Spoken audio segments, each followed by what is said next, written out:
Hello, AP Chemistry students. This is Mrs. Altman. We are on video number 7, Atomic Structure and Periodicity, Part 2. Here are our objectives for today's video.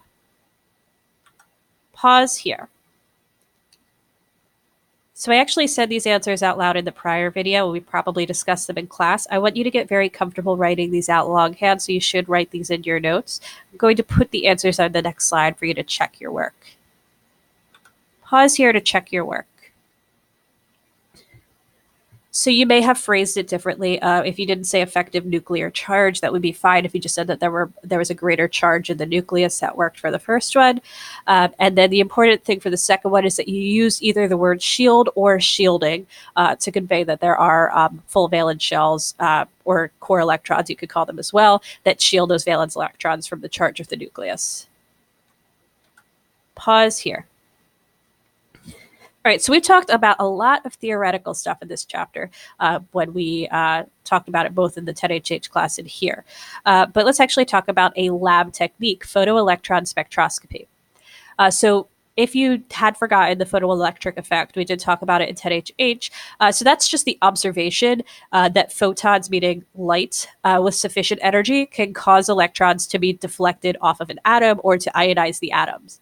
Photoelectric spectroscopy is just an experimental technique that measures the energies of the electrons that are emitted from the photoelectric effect and also the relative number of emitted electrons. The reason why this is useful is because you can experimentally verify electron configurations and also experimentally determine ionization energies. So it's super, super useful.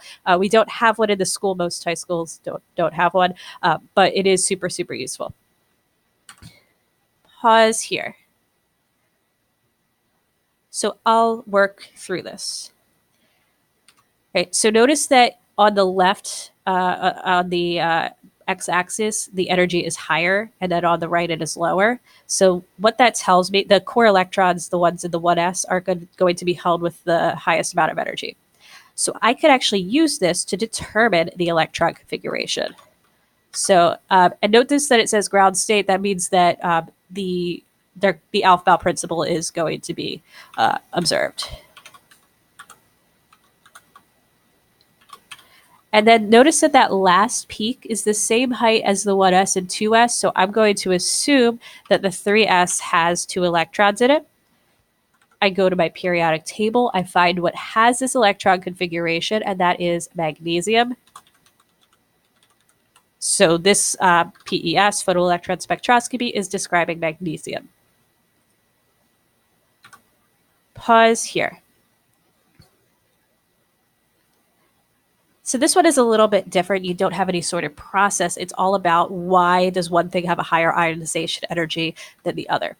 So what I see here is that oxygen's ionization energy of its 1s electrons is higher than nitrogen's. This makes sense because both oxygen and nitrogen have the same number of full shells of core electrons. So shielding's the same.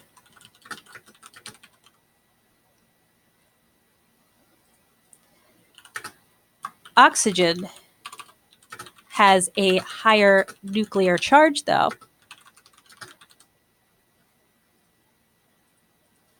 than nitrogen.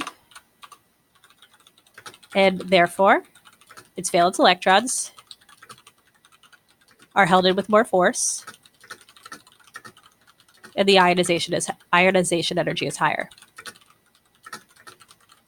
So these are the sorts of ways that you would answer questions like this. Your answers, when it asks for you to explain things, should be fairly long because you want to make sure that you've discussed shielding, that you've discussed effective nuclear charge, and both of these things are really necessary to answer this question.